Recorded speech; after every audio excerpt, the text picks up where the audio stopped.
Ah, you surprised me. I'm glad to see you. I would have hoped they would have sent more than just one guy, though. I've been studying one of the specimens we brought back to see if there's something physiological that would be a weakness, a way to stop them. I found nothing so far. Haven't had enough time. I'm gonna stay here and keep looking. It's the only thing I can do. There are combat supplies in the storage cabinet in the next room. The code is 624. I hope you can use it.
Welcome to the Delta Complex Stasis Chambers.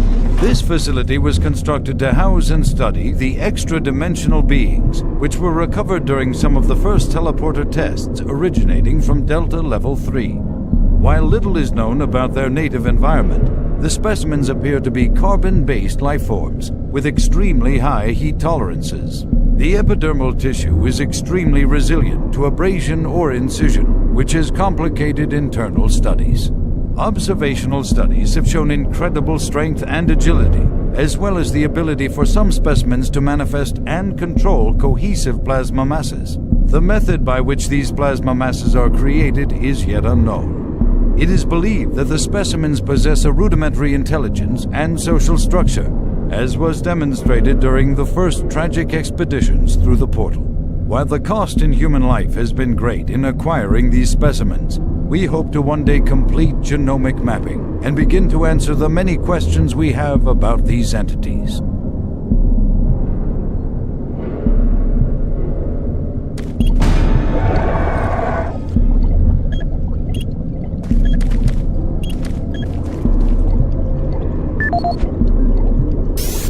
Welcome to the Delta Complex Stasis Chambers. This facility was constructed to house and study the extra-dimensional beings, which were recovered during some of the first teleporter tests originating from Delta Level 3. While little is known about their native environment, the specimens appear to be carbon-based lifeforms with extremely high heat tolerances. The epidermal tissue is extremely resilient to abrasion or incision, which has complicated internal studies. Observational studies have shown incredible strength and agility, as well as the ability for some specimens to manifest and control cohesive plasma masses. The method by which these plasma masses are created is yet unknown. It is believed that the specimens possess a rudimentary intelligence and social structure, as was demonstrated during the first tragic expeditions through the portal. While the cost in human life has been great in acquiring these specimens, we hope to one day complete genomic mapping and begin to answer the many questions we have about these entities.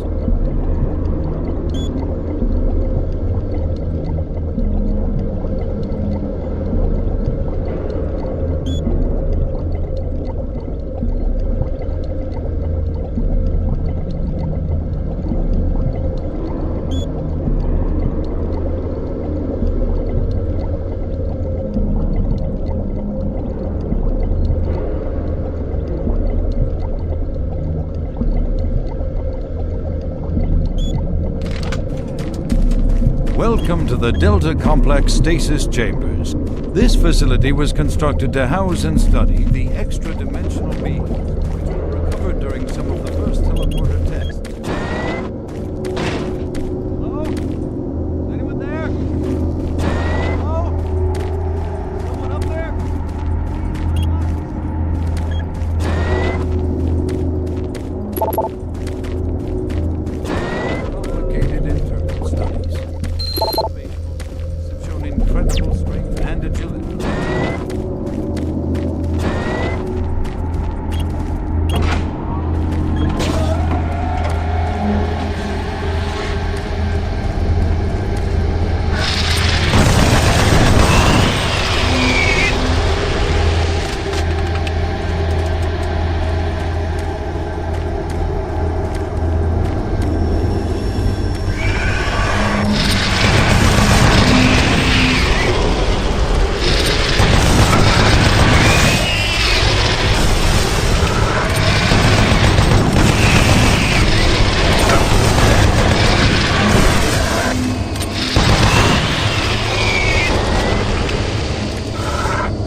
Welcome to the Delta Complex Stasis Chambers.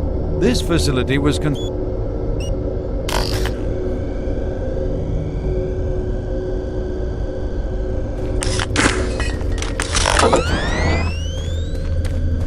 Welcome to the Delta Complex Stasis Chambers. This facility...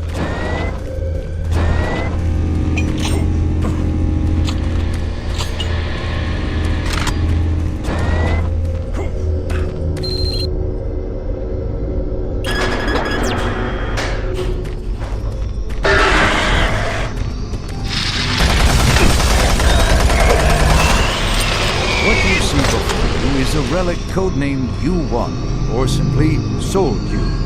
It was discovered in 2104, located in a geographic region where UAC researchers have unearthed evidence of a long-lost civilization. We know nothing of this civilization other than they existed, and that they were all wiped out in some type of cataclysmic event, according to what we've been able to decode from stone tablets found throughout the ruins. What clues we have been able to piece together reveal a culturally advanced society whose technology can only be described as mystic, as evidenced by U1's strange characteristics. Efforts to further examine U1 have been futile. Mass spectrometer and radiation scanning methods have failed to provide reliable identification of the molecular makeup of this artifact. The object cannot be weighed, and in all tests we've been unable to determine its mass. All attempts to physically manipulate or open the artifact have been met with no success. We also have had no success in deciphering the symbols adorning U1. What we do know is that the thermographic readings are constant, unwavering temperature of 98.8 degrees Fahrenheit. Our research continues, and we hope that with continued investment and research, we can, one day soon, learn to exploit the technologies that make up U1.